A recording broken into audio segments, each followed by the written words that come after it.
Welcome to Move Like This, brought to you by the Accounting Move Project and sponsored by Moss Adams, the Center for Accounting Transformation, and CPA Trendlines.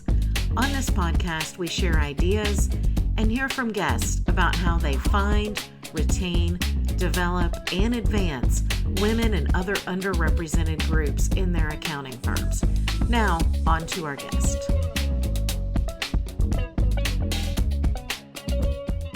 Hello, and welcome to a new episode of Move Like This. I am honored today to be talking to Dan Hood, the editor-in-chief of Accounting Today, and someone I've known for a number of years and been on panels with and things like that. So always have good conversations with him. So Dan, give us a little bit of your history and then we'll jump right into all the questions. All right. Well, I'm honored to be here, so thank you. I'll tell you a little bit. I've been covering accounting since 1998, I guess, when I joined Accounting Today as managing editor, and basically been doing it ever since. Became editor-in-chief in 2011 or 2012, and just been trying to keep up as things change in the profession, which happens a lot, which I'm sure we're going to talk about. But it's a full-time job. Yes, I'm sure it's full-time plus, like most of us. And yeah, 98, that, you were 12 or so in that. Yeah. It's Accounting Today is big on child labor, so it's part of our culture. I like it. You got to get the job done somehow, right? Right. Well, you can never start your career too early. Yeah, probably. Actually, we'll talk about that at the very end in fun questions. So, as that editor of Accounting Today, you have a pretty unique vantage point on the profession. And so I'd like to know what you see as some of the most important forces shaping accounting right now, both the challenges and the opportunities.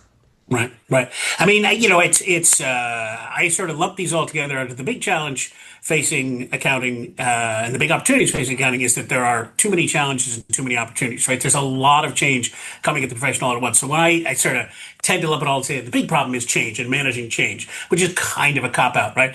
But I think we know a lot of the things that are changing in the profession are pretty much out there. Everyone understands technological change, and now particularly involving artificial intelligence and how that's going to play out. But just basic technology, automation types of technology are having an enormous impact on the profession. Demographics, it's long past time we can stop talking about the impending retirement of baby boomers and start talking about the delayed retirement of the baby boomers, who seem to be sticking around as long as they can. And then all the different ways different generations are playing out in the workplace, changes in the workplace, all the repercussions of work from home and remote work, and on all that. What are some of the other big changes? There's big opportunities. I think these are being delayed a little bit, but I think ESG is going to end up playing a huge role in the future of the profession. Not for probably the next 3 or 4 years, but after that, it's certainly internationally, it's going to be it's already playing out. I think we're going to see that become a big opportunity for accountants. The move towards more advisory services, away from a focus on compliance, not from the work itself, which will still be done by accountants, but as less of a focus. Right now, it's like, hey, we do your tax return and we give you some advice. That's going to flip. And accounting firms, I think, are going to start focusing, accountants are going to start focusing more on the advisory aspect of the relationship, particularly as the technology plays in.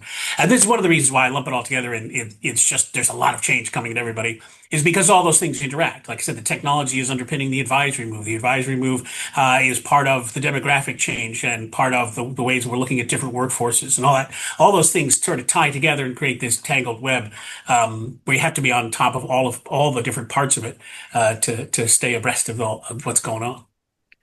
Yeah, and it's almost impossible to do that. Almost. But yes, you just named what feels like 40 things going on. And today, being that we're part of the Accounting Move Project, we're going to talk about one of those things. And so let's do that. Culture has become pretty much a real differentiator in today's talent market, not just in accounting, but everywhere. And from what you've seen, what do firms with strong cultures, and that could be strong in any way we define it, what do those with strong cultures do differently to attract talent and to create environments where people want to stay and grow? Because people can move around easier now than they've ever been able to. Yeah. So, getting somebody to really stay and grow with your firm is one of those bigger challenges. Right, right. I love the notion. There are strong cultures that are strong, like Limburger cheese, right? They're strong. Oh, that's a strong culture. Let's let's focus on like good culture, strong good culture. And I think Like, one of the key differentiators, right, is that they think about their culture very intentionally. There are lots of firms that have good culture sort of accidentally, just because they're nice people and they work well together, and everyone wants everything to work well. They want to do right by clients, they do want by staff, and that sort of you can have a good culture that way, but it's not intentional. It wasn't deliberate. You didn't build right, it that way. And I right. think the firms that are really ahead on the culture front are very intentional about it. They have a very strong plan. They communicate it pretty relentlessly. And they've also thought about how every aspect of the firm fits into their culture, right? They're not just saying, "Oh, we're like a family." They go and make sure that, for instance, they invite your family to events. This is one of those things we see at firms that are particularly good on that family focus, is that they make sure that the employee's family is involved in things. They come to events. There's one of my favorites is the one where they send them sort of a thank you card at the end of tax season saying, "Thank you for letting your spouse or parent or partner or whatever, the fact that you didn't get to see them for 3 months because we were using them, we appreciate it." There's a million other aspects of like that where they really translate their culture down into sort of everything they do. So I would say that's probably the most important thing, is one, thinking of their culture proactively and constantly, and then tying it into sort of every aspect of what they do. I also think that the firms that have a strong culture take it beyond the base level of culture, which for a lot of firms is, we give them flex time, and we're, all the good basics of running a successful workplace where people are going to want to work, work-life balance, good benefits, good pay, all Mhm. that sort of stuff. And they take it to another level. It goes beyond that. It's not just, those are just sort of basics. It is much more. It's about building relationships with your staff, being deeply involved in their careers, helping them grow, taking a personal interest in them, or making sure that some partner somewhere is taking a personal interest in everybody at the firm. So it goes beyond that sort of base level of, we give them pizza during tax season, and that's great. But it's only the beginning.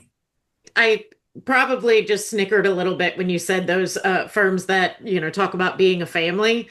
I Right. always kind of push back against that a little bit because families can be pretty darn dysfunctional. Terrible, right? Yeah. If you had a bad family growing up, you're like, no, I don't want a family. Yeah, I, why would we I want want a more of that? want an office. I want a workplace. I don't want. But I mean, I think that's if you mean it and translate it into something meaningful. I don't think it's a terrible phrase. But you're right. Most people just sort of throw it out there as, oh yeah, we're like a family, not realizing that, as you say, families can be terrible. Yeah. Um, Yeah, that whole spectrum of, really good, yeah, really not, and all in between. But no, right. I get what you're saying and appreciate it. Yeah. Well, I think if they said we're like a happy family, that would probably be the differentiation that they should be making. Yeah, I like that. Just one word makes a difference. Yep. Well, moving on to DEI, the Yep. phrase that shall not be named. We have both said publicly that DEI in accounting is often misunderstood. And I'll go a step further than you typically do and say that those of us that kind of live in this and work in this space haven't always explained its benefits and goals clearly or well. So, from your perspective, how should DEI be defined in the accounting space, and what concrete practices have you seen firms use successfully, well, to expand that pipeline and support retention? Right. That's a lot. But It is a so lot. let's so we'll start with the definition of DEI, and I think one of the key mistakes that people make when they think about DEI in accounting is that they're taking back this very old sort of idea from the 60s and the 70s that it's like affirmative action, and even then that was a misunderstanding of what affirmative action was. This notion that we'll be giving a certain set number of positions to minorities or people from underrepresented groups, and that means that we'll be squeezing out other people who might have deserved those jobs more. And I get quoting, I'm just put air quotes around everything I'm saying at any point. And really, it's not that at all. I don't think in the accounting profession, I don't think it's about quotas. It is not about making sure we have enough Black people and enough Asian Americans and Pacific Islanders and enough women and enough neurodivergent people. It is not about the numbers. Those numbers may get measured as firms try to increase their representation, but it's really more about expanding the number of people who come into the profession. And I think what happens for most DEI programs, or certainly all the ones I'm familiar with, is that it is about a couple of things, right? It's about awareness. It's about making sure that underrepresented groups realize that accounting is a good place for them, that there's a space for them in it, that it's the thing that you can do. You think, I mean, a lot of these discussions that are talking about, the Black community's experience with accounting, just because it's one that people know a lot about or talk a lot about. So it's easy to say, if you look at the Black community, they see doctors, Black doctors, they see Black lawyers, they don't see Black accountants. So it's not a profession that they go, oh yeah, I could be an accountant. They see Cliff Huxtable and say, I could be a doctor. And that may have changed now, but that's sort of an idea, right? And they see people in their community who are lawyers and so on, and they say, oh, I can be that. And a lot of DEI efforts are basically around awareness to saying you could be an accountant, you could fit here. There are people of your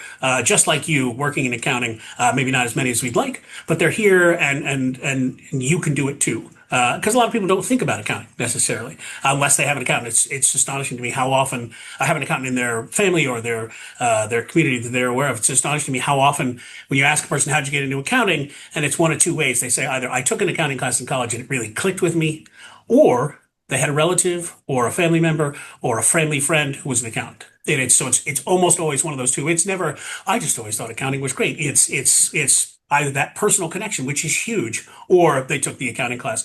And then if they took the accounting class and they weren't part of the sort of general run of accountants, right? They didn't see anybody like them. They didn't feel like, oh yeah, I can't really go there. There's nobody there like me. And this is an issue I think particularly had been a problem for women, right? You'd look at a partner group and you would see it was all men. And you would say, well, I can never be a partner. I can work in an accounting firm, but can I ever be a partner? And I think that is a big part of that awareness, and that trying to get people aware of the notion of, hey, you can be an accountant and you can be a leader in an accounting firm, regardless of what group you may belong to.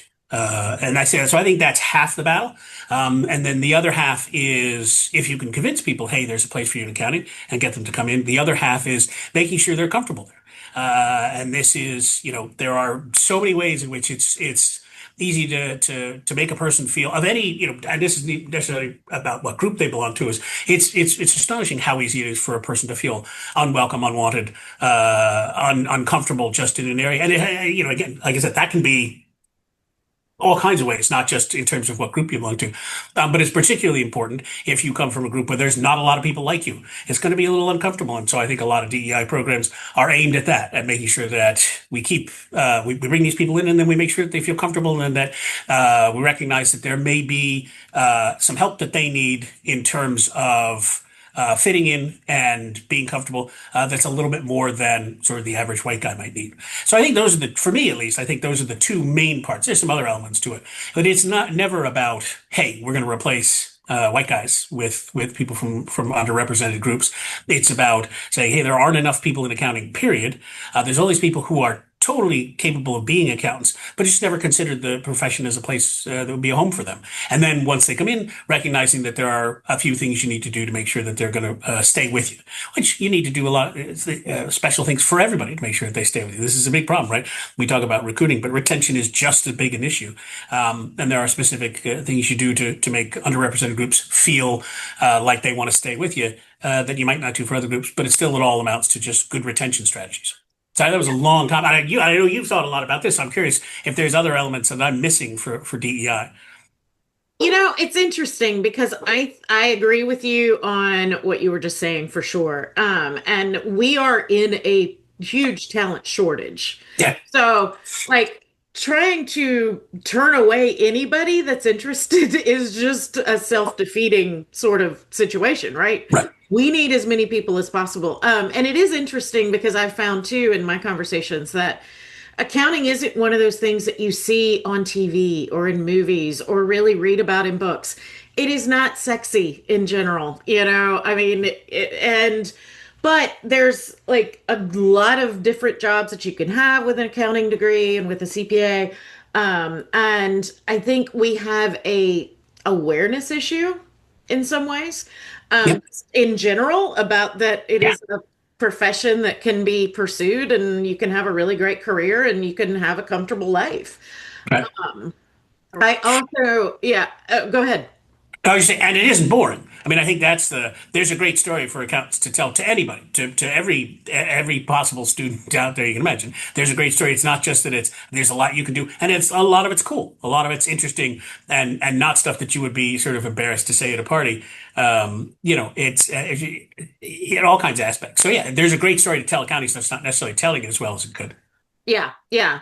And I think too, to build on what you were saying about representation in firms and leadership groups, Gen Z, I mean, I have study after study, and I geek out on all these surveys and studies that go on, but it is well over half of them will leave a job if Yeah. they feel like promises aren't being delivered on, or they won't accept a job or stay somewhere where they look at the partnership group or just the leadership in general and go, there is nobody there that looks like me or Yeah. even is on a path to that place that looks like me. So I don't have a future here. And Gen Z, unlike millennials and somewhat unlike Gen X, and obviously all of this is generalizations, but Gen Z is interested in finding a job where they can grow and stay with the same company, much more so than those that are older than them. And, so if you're not that employer, you may hire somebody for a while, but chances are they're not going to stay, which hurts you down the Yeah. road even more so than that individual, right? You know, Right. Right. And it's weird. I think accounting firms have sort of, and not just accounting firms, but all employers have sort of um, uh, grown used to the idea. Well, no one's going to stay for a long time. Everyone job hops. Everyone's going to skip around. But that doesn't mean you just roll over and accept it, right? You could try a little harder to get them to stick around. And as you say, some may. I also think it's interesting you talk about Gen Z being willing to leave if they don't see a path. I think is also Gen Z is also willing to leave if they don't see, or we don't say they're willing to leave. They're less engaged with an employer that doesn't offer paths to other people, right? There, it's more of a they look more critically at an organization than I think, like I said, than I think millennials or certainly Gen X, from my experience. They look more critically at say these are values that they don't share my values, right? They don't share. I believe that we should be inclusive and representative, and they're not. So I don't want to stick around, regardless of whether it's personally affecting them. So I mean, I think it's one of those things you want to look at it from a whole holistic retention perspective and say, yeah, we want to have the values that match the people we want to employ. Yep. I think that's huge too. And it's like I'm going to stand up for my friends or my coworkers that are not being treated well. And Right. again, they can go anywhere with remote Yeah. work. Like Yeah. they can go anywhere they want to go. So yeah, it's a very interesting time period. And then that doesn't even call into account that your clients are going to be much more Yeah. diverse, whether it's racially or age or whatever it is. And and people kind of in some ways like to work with people who understand them Yeah. and who maybe have lived a life similar to them or something like that. So it's just all these things kind of come into play in creating your culture and creating an environment where people want to stay, I think. Right. Right. And it's, I mean, that's the interesting thing is that there's, Barry Melanson used to always frame it in this way. If there are a million good business reasons, to be interested in DEI, to be interested in pursuing it. You don't have to get into whether you think it's morally right or wrong. You don't have to get into that at all. You don't have to get in those issues. You can just stick with it's good for recruiting. It's good for retention. It's good for dealing with your clients and your potential clients. And that's should really be all you need to know, right? This is going to make your firm more successful. So you can leave aside the questions of, oh, is it reverse racial discrimination or all the other kinds of things that people bring up, and just stick with it's going to make your firm more successful. You're going to find staff more easily. They're going to stick with you longer. You're going to be able to approach a wider range of clients. They're going to want to stick with you longer, and that should be enough. Yeah, and you're going to make better decisions, and there's like all these things that come into that. So I Yeah. agree. Well, sort of in that vein, we're kind of heading this direction anyway. Whenever DEI comes up, it does tend to generate strong reactions, Yep. some positive, some negative, and some everywhere in between. What Some incomprehensible. Some Yeah, just, some I of don't them know what are you're like, talking. huh? Yeah. Well, what are the most common objections or misconceptions you hear from firm leaders or just professionals in the space? And how do you think the profession can respond in a way that keeps the focus on talent and the future of the profession rather than Right. the things that are divisive? There's probably two big ones. One is I don't think one I think is I won't say we can dismiss it, but there's a notion of well, aren't we? Why don't we just hire the best talent? Why don't we just hire the best talent? And why do we have to go through all these programs of finding these people? Why don't we just hire the best people and that's how it should work? We should just be hiring them. And I think the answer there is some of the stuff we've talked about, right? Some of the best talent just isn't coming. Right, it's not coming to the accounting profession.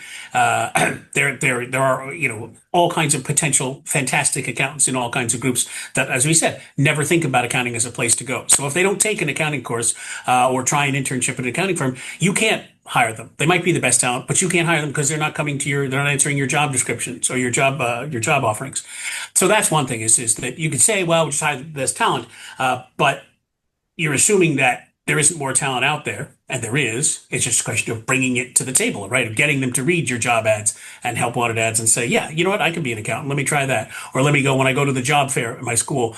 Let me go look at the accountant table. Let me not just, no, I don't want to sell those guys. I'm going to go right over here to the finance thing or the tech guys. Recognize, we've got a great accounting profession has a great story to tell if you can get people to listen to it. And they're not going to listen to it if they don't feel like they have a space there. So there's a whole section of talent that when you say you want to hire the best talent, you're not looking at a whole section of the best talent because they're not coming to you. Or you're not going to them. And that's the other argument you hear a lot is it's just really hard. We can't find people from underrepresented groups. We can't find people of color. We can't find and whatever groups they might be trying to approach. Say we just can't get them. They don't answer our ads. We can't find them. And I think there is a certain degree to which that's a fair argument, right? They're not, we don't know how to get them. And that's, that just means you have to figure out the work to get them to come. Some of it is awareness on their part. You can help, the accounting firms can help with that by seeking out, schools that focus on underrepresented groups, whatever they may be. Historically back, colleges and universities, there's always a place to start, but there's also there's groups out there like Ascend for Latinos. Sorry, not for Latinos, for Asian American Pacific Islanders. There's Alpha. I think it's still Alpha. I'm not sure if they've changed their name, but there's all kinds of groups that can help put you in touch with members of underrepresented groups that you might want to hire. It does require a little bit of extra work. But it's not insurmountable, right? It's not a question of if you're just going to sit back and expect them to come to you. Yes, you're going to have problems finding them, but with a little bit of and not a ton, a little bit of extra work, I think you find a lot more candidates than you thought were out there. People are out there but plenty of people out there who could absolutely be accountants if they were aware of the profession and aware of your firm. So I think that's a reasonable thing to say. Yeah, they're not answering our job ads, but you have to go a little bit further there, particularly now when we have such terrible pipeline problems and such terrible staffing issues, staffing crunches. You're gonna have to do a little bit more than put out your ad and hope somebody answers it. Yeah, yeah. And I love your example there because I have a specific real one that I experienced. I am based in Atlanta, Georgia, and we're a minority majority city. And I was working with a firm. This was a number of years ago, but they were like, well, we just can't find any minority, racially diverse candidates. And I'm like, uh, we're in You're in Atlanta. like, and I said, well, trying not to be snarky, but I'm like, well, what recruiting fairs are you going to? Where are you going to talk to young candidates? And they named University of Georgia, University of Tennessee, University of Alabama, like all the large state schools in our area. I'm like, that Morehouse and Spelman are Got literally like 5 miles from here. Like, and famously from Atlanta, right? and famously good accounting Yeah. programs too. Like, and it wasn't an intentional oversight. It was just we have never thought of that. That never crossed our minds. And, so I think some of this is just an education of there's opportunities and there's people out there that you may not have even thought about that could be really good opportunities. And to their credit, they actually did Awesome. go and, but it's like, those are fantastic schools, and there's bias out there among some that are like, oh, they're just not as good as schools. They're wonderful schools. Nope. They're And great. have really good potential employees there. It's just a Yeah. matter of kind of, like you say, it's a little more effort. But in this case, it was actually less effort because there was, you can hop on MARTA and Yeah. get there. Yeah. So, Well, you and I think that's really this is hugely important because this is worth because I don't think we've touched on this yet, but it is really important because this is not an argument you hear. I think it's pretty gross, but you do hear it sometimes, or hear it third hand. Is that this involves some kind of lowering of the bar? Any of this kind of work involves lowering the bar, and it does not and need not. There are absolutely 100% qualified candidates in all these areas who go to schools that are just as qualified. The only thing you may need to introduce them more to accounting, right? That's the only extra thing they'll need is more explanation of, hey, why accounting is great, why you should be part of it. There's no extra education that they need. There's no extra aptitudes that they're going to need. You may have to do some things to make sure that they don't feel like left out or excluded or not included in a firm. But you have to do that for all your employees. You have to keep an eye out for that. yeah, So I think it's really important to say none of this involves hiring people who are not qualified. No one is hiring people who are not qualified in accounting. You just can't afford it. You can't, it would be too dangerous for your business, too dangerous for your clients, and so on. But there are plenty of qualified, and in many cases, wildly overqualified candidates out there. It's like you said, you just have to look at the school that's right across the street from you, that's famously good and high quality. I mean, that anyone would look at, like you said, like a Morehouse and go, well, is it good though?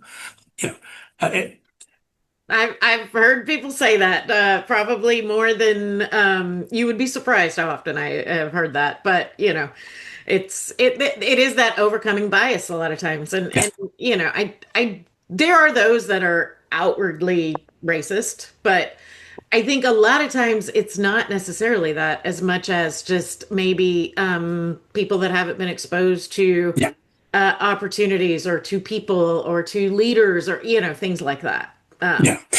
Well, a lot of it is also, I mean, you say, well, they had their 5 or 6 schools that they went to, and a lot of times that's because someone who, when the firm was started, someone went there, one of the founders of the firm or one of the partners of the firm, or that the guy who was in charge of recruiting, he's like, well, I went there, so I know how to get there. You go up I-80 and then you take a left and it's right there. I know how to get there. And a lot of, it's almost a similar problem, right? If you're in an underrepresented group and you don't know accounting, you're never going to run across it just sort of casually. And if you're an accounting firm and you've always been hiring from the same places and always been doing the same things, it's very easy to fall into to habits. And it's worked in the past. Why wouldn't it work now? This is going back to sort of the thing I was talking about at the beginning with all the different changes facing the profession. Probably the biggest problem is that how much accounting firms have to change what they're doing and what they've always done. And it worked for so long, right? They're recruiting plans of these are like you said, these are the 6 schools we've always gone to. They're the Georgia State schools that we're comfortable with, and we've had some partners who went there, and we've gotten people, we've got a pipeline, we know some professors, and we've had a good history of getting good quality people out of there. That's changing because suddenly finance firms, tech firms are coming in, swooping up all those people, and you've got to find other ways to find staff. And accounting firms aren't used to making those kinds of changes. They're not used to taking a program that's worked for a long time or a process that's worked for a long time and saying, all right, we're going to have to tear it apart and start over again or find new approaches to it. The common thing is just to say, well, why isn't this working for a long time? Yeah. Yeah. Well, and we touched on this a little earlier too, or you did. Another challenge in the profession is demographics. So boomers are delaying retirement, as you mentioned earlier. Gen X and millennials are sometimes feeling kind of stuck in the middle and that they haven't had the opportunities that they've been promised. And Right. then younger employees are pushing for change, and then all of them are complaining about each other. So it's just, all this kind of weird dynamic going on. Yeah. Do you see that shaping the profession's future? It's interesting. I'm a little on the fence about how it's going to change things because some of it will depend on how seriously and how long the boomers hang on. Yeah. I think we're seeing some of that maybe being accelerated by private equity and the entry of private equity into the profession, in the sense of that it's solving a lot of retirement issues for firms. Not necessarily a lot of firms, but for some of them, right, they say, oh, we want the capital for expansion and growth and so on. And a lot of them want the capital for paying out their partners. So I think we may find that the tendency to hang on longer may get mitigated a little bit by that, and maybe by if, depending on the state of the economy and so on. But I think it's a big problem in the sense of you have this huge group of people who are not retiring when we sort of thought they'd retire, and that's creating a lack of opportunities for people below. There are also the people who are, and this is a wild overgeneralization and probably wildly unfair, but they're least likely to make the changes that, like you said, the younger generations want. Right? They're more likely to be like, well, this has worked, and I don't see any reason to change because I'm probably going to retire in 5 years, maybe make that 10, maybe make that 15. But if let's hold on. You can make all those changes when I'm gone. So they're holding up on change. As you say, I think we're going to see a lot of new firm formation by all those generations below the boomers who are feeling like they can't rise up at their firm, and that's going to continue to cause problems for the boomers because they say, well, there's no one behind me to hand my partnership to. Which is just, it's a sort of a vicious circle where, they don't retire, so people don't work for them, so they can't retire because no one's working for them and becoming a partner. But I think it's interesting. We're going to see, I think, a fair amount of new firm formation as those people come in and form and say, well, I'll make my own opportunity. The barriers to entry to creating an accounting firm nowadays are, ridiculously low, right? You don't have to have an office. You don't have to have servers.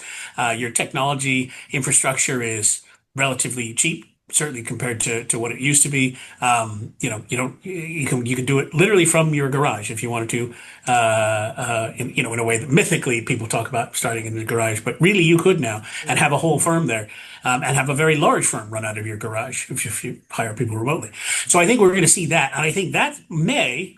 Let's take the optimistic point of view.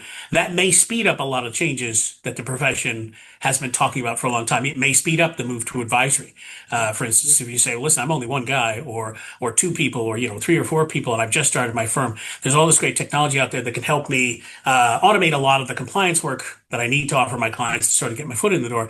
But since that's all being taken care of, maybe I'll just focus on the advisory work that the profession has sort of in theory been talking about moving towards for a decade or more.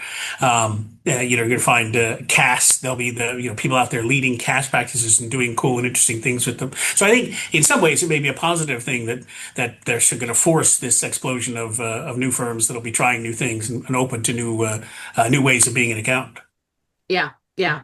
I think that's a lot of that we're going to see. And I have to really agree with your point that, I don't think anybody should have to leave, though there are a lot of partnership agreements that say somebody has to retire by a certain age that are definitely being overlooked. But yeah, you're right. Like the partners, the millennials and younger Gen X are being like, you know what, this isn't going to happen for me here. I can go start my own thing. But then that's kind of screwing the baby boomers. Like they're not leaving. So, but now they can't leave because nobody's there to pay for their retirement, and it's just this weird, vicious cycle, right? Exactly. Yeah. Yeah. And it's funny, right? Because it's not what anybody wants. Right. But Right. it turned out that way. So it's the nice thing is that let's assume in 10 years it'll all be done. We don't have to worry about this anymore. We'll have a whole different set of generational problems when Gen X is suddenly the problem because there's not enough of us or whatever the case may be. Yeah. Yeah. People keep forgetting that we exist in the first place. I know you feel like in some ways I like that. In some ways I like, when the Z's and the millennials are going after the boomers and vice versa and everyone's fighting, they tend to leave us alone, which is good. Yeah. We just sit back with our big martini and just watch the whole game go on, right? Exactly. This is just like my childhood, watching my parents fight. This is great. Okay, yeah, all right. I'm just going to sit back here. Yeah. We were drinking a martini back then. I should say that my parents weren't fighting. All my brothers and sisters were like, hey, why are you talking bad about our parents? They didn't fight. But I was just going with the Gen X There you go. stereotype. Like Yes. latchkey kids, et cetera, et cetera, et cetera. But It exists for a reason. Well, okay. yeah. So I have one more real question for you and then three fun ones. All right.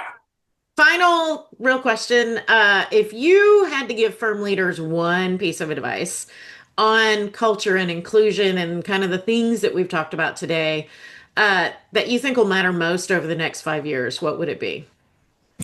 I want to give like 10.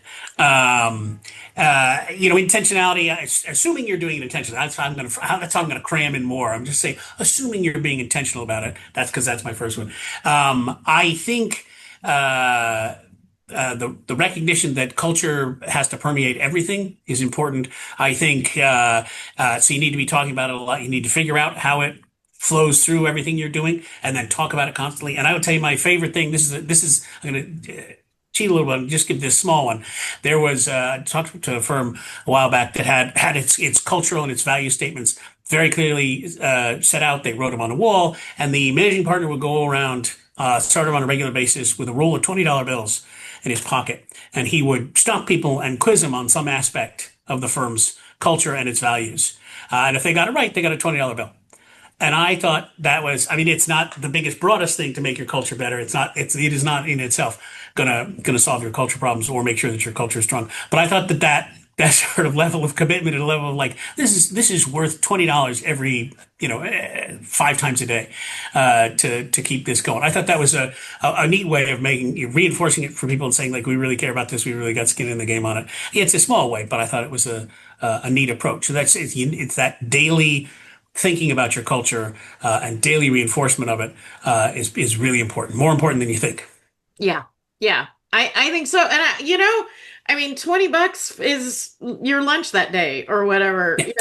Why not? I think that's kind of a fun way that's actually not a whole lot of cost to the firm, but kind of means something to that person who Right. remembered it, or the person who didn't, because next time they will. Right. Yeah, exactly. Well, I could talk all day, and appreciate this so much. And I want to close with a couple of fun questions that Huh? I just love hearing the answers to. So, when you were 5 years old or, a young kid, what did you want to be when you grew up? Well, obviously, I wanted to fight Nazis when I was a kid, even though that war had been successfully concluded 30 years earlier. There was a lot of great war movies in the 70s, but that's not the important thing. I wanted to be a fiction writer because I read a lot, so that would be sort of my real answer to that. Other than a fighter of Nazis, which Yeah. was at five, pretty seriously. I watched a lot of movies, a lot of great 70s war movies that made me want to do that. But yeah, I would say wanted to be a fiction writer. And I ended up writing some fiction, so it played out. There you go. You've got, yeah, well, the writer part for sure, right? Yep, yep, yep. I just got to start making more stuff up. They Oh, there frown you on that here, but go. Hopefully not in accounting today. yeah, right, But exactly. well, if you were given a chance to travel anywhere, you don't have to worry about time off, what it costs, none of that stuff. You get to go wherever you want to. Where would you go and why? Okay. I'm going to keep this story fast because it could go very long. I would go to, there's an island in the Indian Ocean called Mauritius. It's like 900 miles off the coast of like Madagascar and South Africa. And I would go there because my first job out of college was, and I'll try to keep the story as quick as possible, was production, so layout and design, magazine design for a company that did daily newspapers for development bank meetings. Which meant we would go to wherever the development bank meeting was, and they're all sort of regional. There's an African Development Bank, and an Asian Development Bank, and an Inter-American Development Bank. So we'd go to wherever that meeting was, and we would put out a daily newspaper, usually about 5 days. So we went to the African Development Bank meeting every year, and they brings together like commercial bankers, investment bankers, and government officials, local and from donor countries. And the whole point is they all get together and they basically make deals amongst themselves. And so the advertisers in our paper were often developing countries that wanted bankers and investment and donor countries to bring money and investment into their countries. So it had a lot of, like I said, sort of developing countries. And we were a pretty shoestring operation. So we would often, and they were pretty shoestring because they're developing countries. So we would often create their ads for them. Yeah. And so at some point at age 21, I found myself talking to somebody from Mauritius and helping them create their ad. And only after about 20 minutes of talking to this guy did I realize he was the finance minister of Mauritius. Oh, wow. And I'm like, I'm on the phone with the finance minister of an entire country. It's a very small country, granted, but I'm talking to a finance minister of a whole country, and we're just chatting, right? Of course, very nicely. And he starts talking about, okay, all the things they want to promote about Mauritius. I'm sorry, I know this is a longer story than maybe you wanted, but he's talking about what they do, and he's talking about light manufacturing. And I'm like, okay, so you do light manufacturing. They are now, 30 years later, they're actually become an internet hub for all of the Indian Ocean, so it's a much more successful play for them. But at the time, they were into light manufacturing. All right, so what does light manufacturing mean? Is it like textiles and stuff like that? He's like, no, it's not textiles. That's different. It's really light manufacturing. In fact, mostly what it is novelties. I was like, novelties? What do you mean novelties? And he's like, novelties like toys and stuff. And I'm like, no, like, what do you mean? Like, give me an example. And he's like, well, like fake vomit or plastic dog dew or kazoos. And I'm like, are you serious? He's like, yeah, we're the leading producer of all those kinds of novelties in the entire world at the time. And at the end of this meeting, I got home and it was October. So all the Halloween stores were springing up, and I walked into a Halloween store, and all of the masks in the store had signs that said "Made in Mauritius" on them. So I was like, I've got to go to Mauritius at some point and see where the world home of all kinds of fake dog dew and plastic vomit and Halloween masks. And apparently it's a gorgeous tropical country. It's just really hard to get to because it's 900 million miles out in the middle of the Indian Ocean with nothing nearby. It's supposed to be beautiful, and I want to see the factories where they make all those things. So that's ever since then I was like, I got to go to Mauritius, but I would never go because the flight is like 37 hours and costs $5,000 or something like that. But so it remains a big bucket list thing for me. I think you need to make that happen because, I mean, you're talking about 30 years ago. I immediately went to Spencer's store. You remember Spencer's that was in all the malls? Yep. Like, they had to get, like, at least half their supply from Mauritius because absolutely it's full of fake vomit and things like that. Yeah, and that was the thing is I was like, oh, well, maybe they make some of it, but not all of it. I go to the store, absolutely everything, just like had come straight from Mauritius, straight from 10,000 miles away or whatever it was. So yeah, I want to go, and it's beautiful. I mean, it's supposed to be. It doesn't have great beaches in part because I think it's volcanic island or something like that. But it's more rocky coasts than beaches, but it's beautiful, temperate, nice place to be. So I got to try it. I think you need to make that happen sometime. Yeah. I'm down for it. Well, and finally, if you could have one superpower, what would it be? This is a tough one. I'd have to go with flying. I think flying would be cool. I mean, I think invisibility, but then I'm like, that's just a whole can of worms where I'd end up hearing things I didn't want to hear and getting caught in places I didn't want to get caught in and stuff like that. So I'm going to go with flying. I think flying would be spectacular. I've done it in my dreams. It's pretty cool. And but to be clear, I want to be able to fly properly, not the way I do in my dreams, which is totally inadequate and I'm mostly falling. So yeah, a good, strong, superpower of flying. I think that'd be pretty good. I think that would be pretty cool. That goes with, you're like my getting close to 50 of these now. And a lot of people somehow or other either want to be able to teleport from one place to another or fly. That'd be cool. And it tends to be people that live in urban environments because we Interesting. in traffic. Yeah. That makes sense. I am all for all of them. I also love heights, so the idea of flying seems pretty cool to me. So yeah. It also, I think, it comes with no real responsibilities, right? In the sense of like, if you could heal people, well, that comes with a pretty serious responsibility, right? You've got to go out and heal people like constantly. You got to be helping people out. If you're super strong, you've got to be lifting things all day long. If you're flying, people, what are they going to ask? Hey, can you deliver this package for me? It doesn't come with any real moral responsibilities. I see that and kind of like that. I would be a terrible superhero. Let's be clear. I'd be like, no, I'm sorry, I can't answer that emergency call right now. You turn off the bat signal because I'm busy. Yeah, I got things to do, man. Yeah, I think the whole being a superhero is probably a bit more responsibility than any of us would want. Yeah, so. Exactly. Well, Dan, thank you so much. I really appreciate you taking this time. I know you are a very busy man and can't thank you enough for being here today. No, thank you so much for having me. It was a lot of fun. Thanks. Thank you for listening to Move Like This, brought to you by the Accounting Move Project and sponsored by Moss Adams, the Center for Accounting Transformation and CPA Trendlines. If you'd like to learn more, visit our website at accountingmoveproject.com Don't forget to subscribe and share with your friends and colleagues too. I'm your host, Bonnie Buol Ruszczyk, and until next time, keep moving forward.